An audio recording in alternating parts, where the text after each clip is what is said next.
সর্বনাশ! এটা তো সেই মেয়ে যাকে কদিন আগে দেখতে গেছিলাম অতিরিক্ত বড়লোক আর অসামান্য রূপের কারণে বাতিল করেছি। হাবাতে ঘরের ছেলে আমি। ঘটক ভুল করে নিয়ে গেছিল। বাপরে বাপ, জোর বাঁচা বেঁচেছি। কিন্তু মেয়েটা এত সকালে যাচ্ছে কোথায়? কেমন যেন অবিন্যস্ত দেখাচ্ছে ওকে। অস্বাভাবিক লাগছে। বেঁচে বেঁচে ট্রেনের এমন জায়গায় এসে বসেছি একেবারে মেয়েটির মুখোমুখি। এই মুহূর্তে উঠে না গেলে চোকাচোকি হবেই। সেটা হবে ভারী লজ্জা। মেয়েটা মাথা নিচু করে বসে, কিন্তু যেন গভীরভাবে ভাবছে। কোন স্টেশন আসছে খেয়াল করছে না। আশেপাশে যারা বসে তাদের দেখছে না। হাতে ব্যাগ নেই, সঙ্গে কেউ আছে কিনা সেটাও বোঝা যাচ্ছে না। হঠাৎ মনে হলো নিশ্চিত পালাচ্ছে। বাড়ি থেকে কিছু না নিয়ে গোপনে বেরিয়ে এসেছে। রাতে ঘাপটি মেরেছিল কোথাও, এখন ট্রেন ধরে যাচ্ছে। আশেপাশেই কোথাও ওর বয়ফ্রেন্ড আছে। বারে বারে আমার চোখটা চলে যাচ্ছে ওর নিচু হয়ে থাকা মুখটার দিকে। এত সুন্দর মেয়ে আগে দেখিনি, সত্যিই দেখিনি। আশেপাশে অনেকেই ওকে দেখছে, দেখতে বাধ্য হচ্ছে। এটা হাজারদুয়ারি এক্সপ্রেস, সব জায়গায় দাঁড়ায় না। কৃষ্ণনগর পার হয়ে ধুবুলিয়া ক্রস করতে হঠাৎ মনে হলো কেলেঙ্কারি করেছে। আমার নামার কথা তো কৃষ্ণনগর, আমি যাচ্ছি কোথায়? এরপর সেই বেথুয়া হয়ে গেল আজকের মতো অফিস নোট। বেতুয়া স্টেশন ঢোকার আগে হঠাৎ মেয়েটি চোখ তুলে চাইল। ওর নাম তৃষা।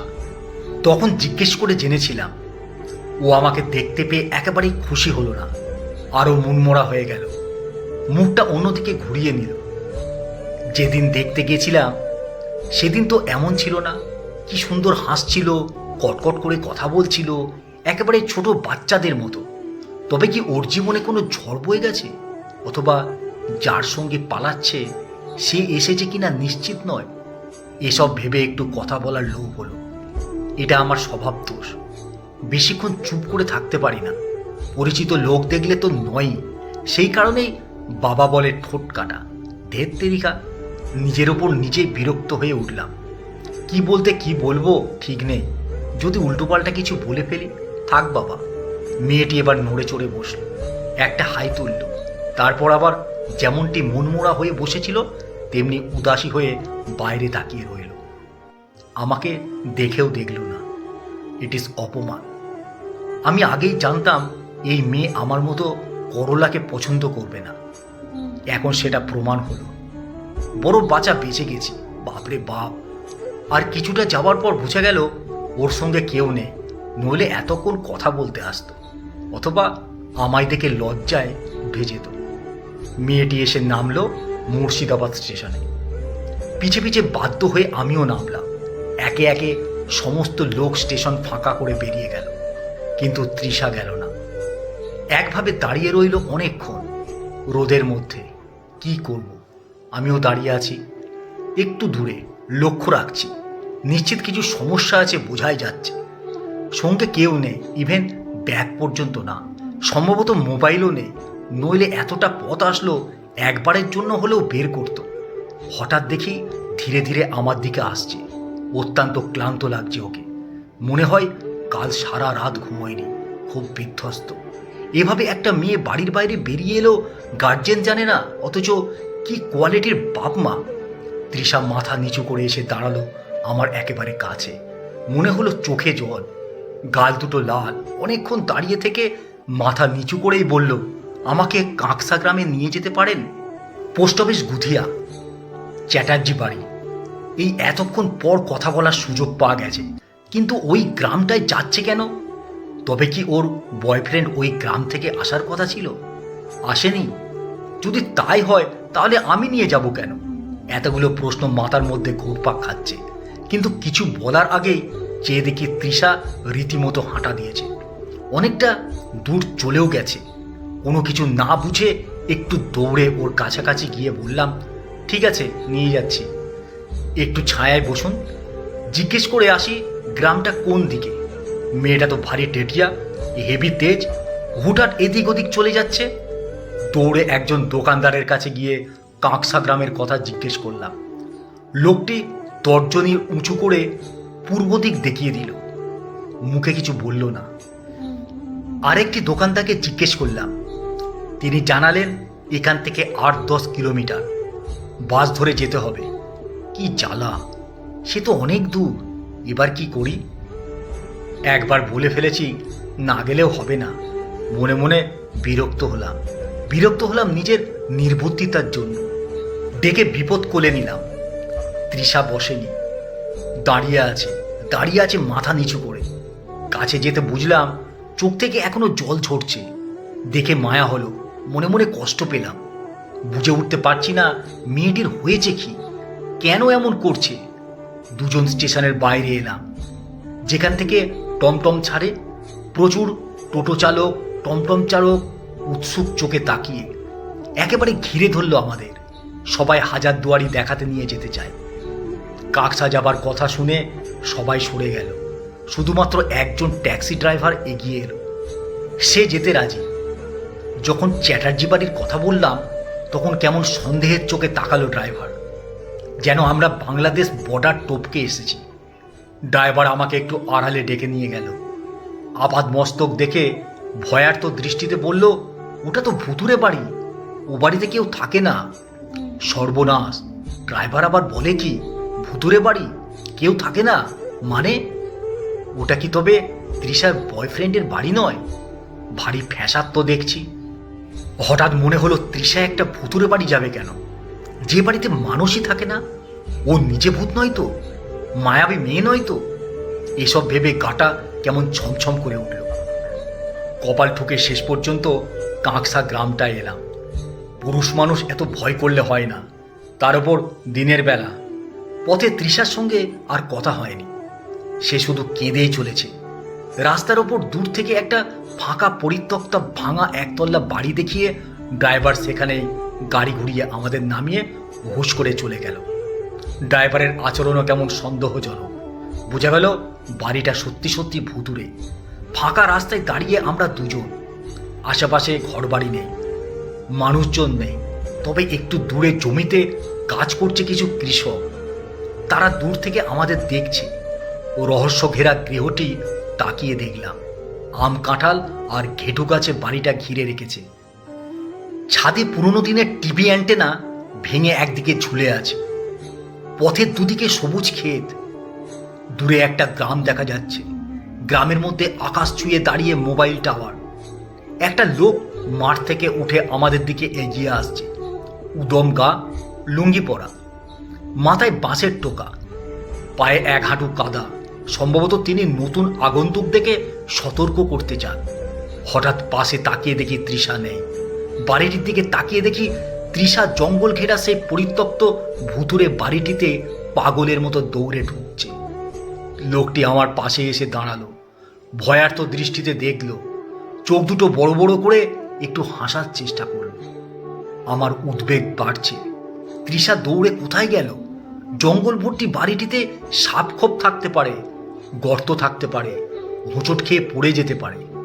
উদ্ভ্রান্তের মতো মেয়েটি গেল কোথায়?